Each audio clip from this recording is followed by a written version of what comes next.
Hey everybody, this is Angela Sasser, artist, artisan, writer, and artist, creative entrepreneur. If you like my work, you can see more at www.angelasasser.com. I'm just checking in for my monthly studio hangout and just letting you guys know how this month has been. It's been calm, which after the crazy busyness of the rest of this year, with all the incidents that have happened, calmness, nothing happening is the best thing I could ever hope for. So it's been calm. I've just been taking it easy and recuperating from the kind of year we have been having and just kind of enjoying that nothing really important has been happening. So the one big event that did happen last weekend or the weekend before last is that I had the final crit for my mentorship that I was in. And for those who are just joining me, I had a mentorship on IP development with the awesome dudes over at Robot Pencil. And for those who want the nitty-gritty details on that, I actually have a private journal for people who are my Patreon patrons. So if you have any interest at all in how the IP development mentorship works over at Robot Pencil, you can go read about the experiences I had there. And boy, were they were amazing. I got so much done in the 2.5 months that I was involved in that mentorship. I did a book trailer, like an animated one with art and kind of a synopsis of the story I've been working on. I got a 3-act synopsis written. I got character sketches made. I mean, they just really pushed me to keep going with some ideas that I had and to springboard inspiration that I've been putting off for a long time because I've been interested in doing my own IP for a very long time. So it was good. The final crit went well, and I got to learn how to explain some of the ideas I have to other people who don't know me, because I chatted the ears of all my friends off about stuff. So it's good to get outside of that small group and talk to other people and learn how to explain myself better, because I'm terrible at telling jokes. I will sit here and be like, and the thing, and then this happened, and then this happened. I'm terrible at talking about anything, so that was good practice, and I'm sure you guys will be seeing more about the IP I've been working on slowly but surely. I'm trying to wrap up some loose ends. That's really the big thing I wanted to talk about that's going on with me and as an artist, is that after this year where we've had a lot of issues, where when I say we, I say me and my boyfriend have dealt a lot with mortality and just realizing how short life can be, that I've just been thinking really long and hard about my career and where I'm at currently, where I'm still struggling to get more coverage of work, to get more jobs for game companies and that sort of thing. And I've just realized, for me, the more I do that, the less I'm working on my personal work. And I've gotten a lot more courage lately, just realizing how much time that I may not have to work on things and to really start working on some of my own personal projects. So I'm trying to be brave and trust that that's going to be worthwhile. And so I'm pursuing those jobs less and trying to focus more on my own personal work, especially now that we're finally back in a sort of stable financial place. We're by no means rich, but we're at least stable. So I'm kind of venturing into doing more now. And that's a really tough decision to make, because it's like, you know, you always worry that you're not going to make any money when you work on personal projects. But I'm trying to take a cue from all the inspiring artists I know, that if you build it, they will come. So we'll see what happens. And speaking of mortality, I turned 34 this month. It was my birthday on the 7th, and I got a bunch of Amazon cards and birthday money. And of course, what does a smart person like me do with the Amazon money and stuff that I got? I bought a whole bunch of books. So I wanted to show the book porn. Oh yeah, look at that book. This is The Art of Crimson Peak, which is a movie by Guillermo del Toro. It is gorgeous. I mean, seriously, If you missed it when it was in the theater, it is a beautiful movie and you need to go see it. So, yes, Crimson Peak art book.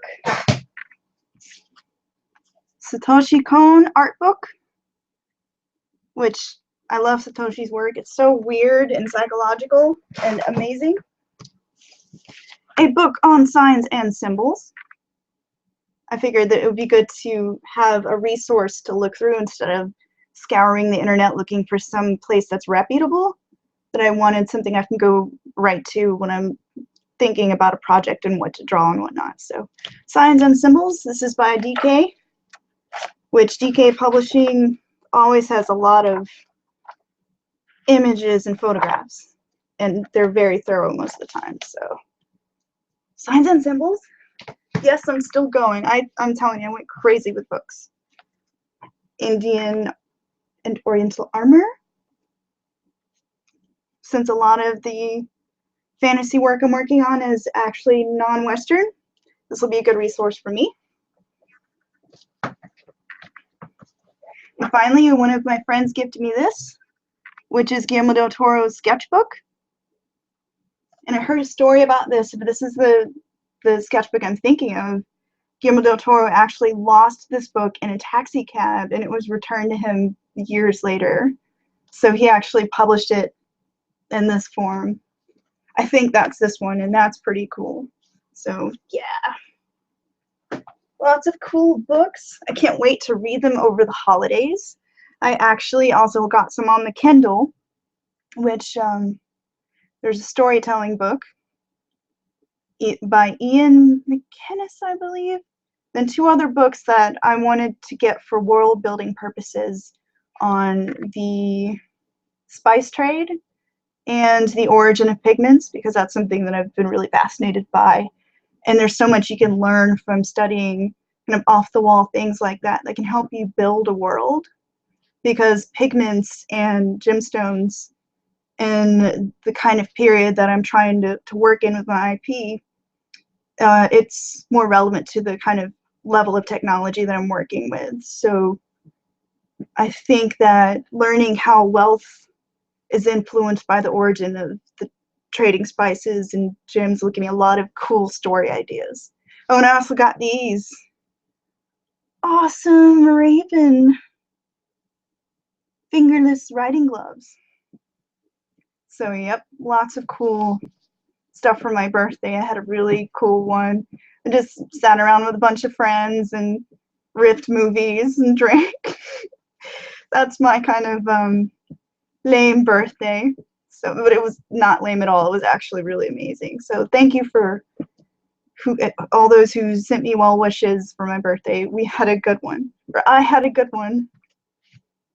So yeah, that's been this month. Birthday, laziness, and just having some revelations that I really need to get going with my own passions and stop trying to fuss so much about getting those honor badges of, well, I need this card art to be a professional artist, or I need this cover job to be called a professional artist, because, you know, it feels good when you do get those jobs, but at the same time, sometimes I feel like they're taking me further away from where I want to be, or that I could be putting that time that I'm desperately scrounging for a job into doing a personal project that brings me a lot more satisfaction and might pay more in the end. Fingers crossed, you know, you never know. So yeah, big month, sort of. The other thing that I have been doing this month, now that I finally had a chance to breathe and recover and just stabilize mentally and physically, I've been working on the concept art starter kit with Matt Core, and I wanted to show you some of the homework that I've done for that. Let's see, screen 2. I'm going to screen share real fast. Windows within Windows. So here we go, the concept art starter kit. And the reason I wanted to get into this is because I'm kind of a newbie to concept art. I collect the books and I'm highly interested in the industry. Although I don't know if I'm going to go into it professionally, I still think that learning the basics of shape language would be really helpful for me as an illustrator. So I've been going through Matt's lessons and they're amazing so far. Matt's really soothing to listen to. He has a great voice for instruction. And the videos they're kind of short, but they're completely on point. Like, everything is relevant and it's not rambling at all. It gets right to the point and they're very succinct and helpful and really good advice with good examples. So far, my first impression review of it is that it's definitely worth the money. And here's some of the homework I did trying to do more in-depth studies where I learn how to draw the contours of the cat and then drawing it from memory like I did here on the right corner. And then drawing like a good version and an evil version. So just trying to get more of a purposeful handle on how you make something look intimidating, how you make it look welcoming. It's all very good stuff to know because I think we all do it unintentionally. We all know these sorts of things from just being humans that have been in nature. But it's good to start utilizing these principles purposely. So I'm really excited about that. And I've already watched Design Basics 2, and I just have to actually do the homework and post it up. But I'll be sharing each section's homework for those who are interested in the homework I've been doing. So let me actually make sure that I did post on Facebook. Yes, okay, I did post on Facebook. Thank you, Hootsuite. So the other things I've been working on this month, like today, I'm working on the last few Monster Girls since I've been taking a fun time break working on the 30-day Monster Girl challenge because I just really needed something fun and brainless to work on. And what this is, you just get a list of 30 monsters, and somebody made this list, I don't know who, and you just draw them. And today's Monster Girl is the Yokai, and I chose the two-mouthed woman, or the Futaguchi Onna. You can see it's this woman who has a mouth in the back of her head. And as the story goes for this yokai, it basically can be a curse. Like the one story that I heard was really creepy was that the stepmother was feeding her two daughters, her real daughter and her stepdaughter, and she wasn't feeding the stepdaughter enough. And then that stepdaughter starved to death. And then later the stepmother had this burning sensation on the back of her head, and her head split open and this mouth appeared, and it kept wanting food and acting like the daughter that had starved to death. So it's really, really creepy. One of the other fun things about this yokai is that it said if food starts disappearing in the house and you don't know why, it's because someone has one of these eating the food in the house. So it's a fun yokai. And you can read more about it at yokai.com, which is one of my favorite databases for yokai of Japan. And some other Monster Girls I've been working on. Here's the roundup from last week for Ghost, Alien, Robot, Cyclops, and Satyr. And I was going to go through and show you Satyr up close. I actually took a video of myself as I painted, or rather I recorded the screen while I painted Satyr. So those who are on Patreon, at the $10 up level, I believe, you'll be able to watch a video of my process for Satyr. And that video will be up for sale afterwards as well. And there'll be a free version without the narration. Try to cover all my bases. So yes, my brain is moving too fast for my mouth. Look forward to a video of Satyr later on. And here's my feline girl. I really adore Siamese cats, and I just could not resist drawing Siamese cat for my feline girl. I actually grew up with a Siamese cat, 2 of them. One was named Mr. T and the other was named Holly. And they always were with me when I was a kid, and so I just grew really attached to that breed. And they have such a fantastic mythology attached to them. So I really, really enjoy them. And they're just gorgeous cats too. And the mythology I really like about the Siamese cat is that they were, the origin of the breed is in Siam, which is now modern-day Thailand. And the royal family used to keep these beautiful cats. And when a family member died, that family member would be buried with their cat, but a little hole would be cut in the coffin so that once the spirit had passed into the cat, it would escape the coffin. And yeah, so they have really cool mystical origin. Then we have my canine girl, which is based on the corgi. I couldn't resist. They're just an adorable breed. This is probably the girliest thing I've ever drawn, but that's okay. Gotta indulge that girliness every now and again. And yeah, so I think after this I have only 7 left. I'll be done with the Monster Girls hopefully by the end of November, if I can really cram over the holidays. I don't know if I'll be in a turkey coma or not.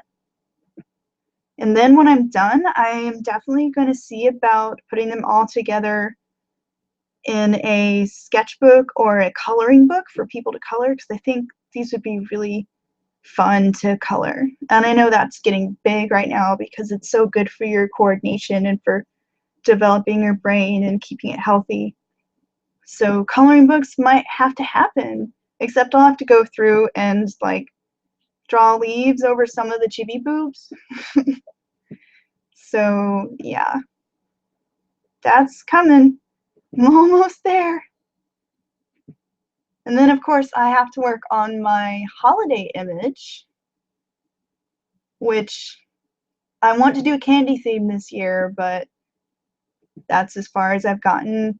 You guys know me, I don't like to start thinking about holidays until I actually get into that mood, and I don't switch to Christmas mode until after Thanksgiving, but I really need to start my holiday card a lot sooner. But it's gonna happen. And for those who want the Christmas card, you can go to my Postable address book at www.postable.com/Angela Sasser and put your name in, and I'll be sending everyone on my Postable list a Christmas card with this year's image, hopefully before Christmas. So yeah, and that's free. I'm just sending it out of goodwill and spreading the holiday cheer. So feel free to sign up. Postable is a site that I trust and have used in the past. So sign up and I will send you a card. And I don't think I have any questions.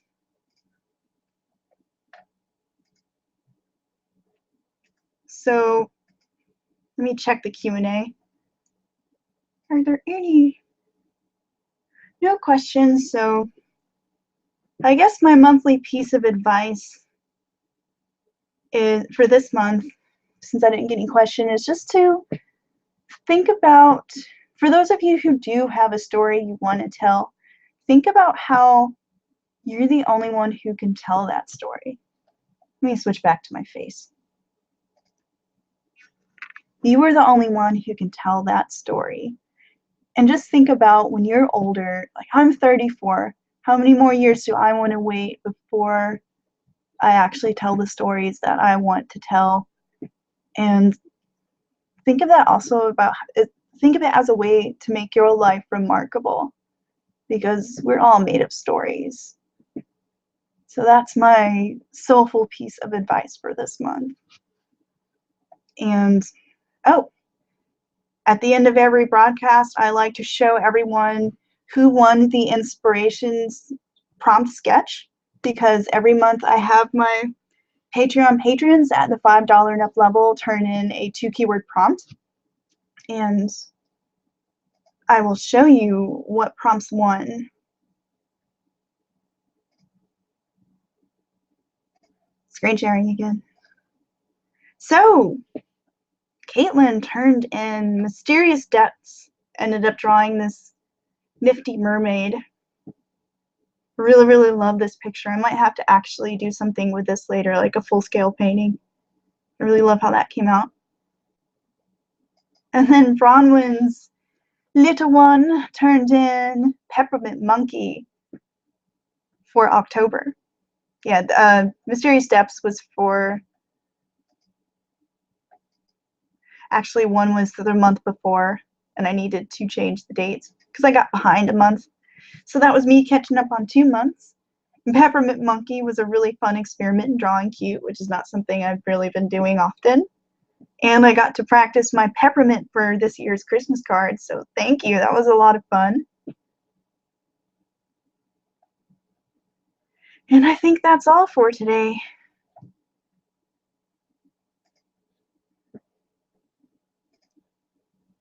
So I hope those of you who catch this before Halloween, who celebrate Halloween, you guys have an awesome time with family and friends and enjoy the holidays and be thankful for the things that are worth being thankful for. I know I'm thankful to be here at this place in my life, and that I mostly have my health and my passion.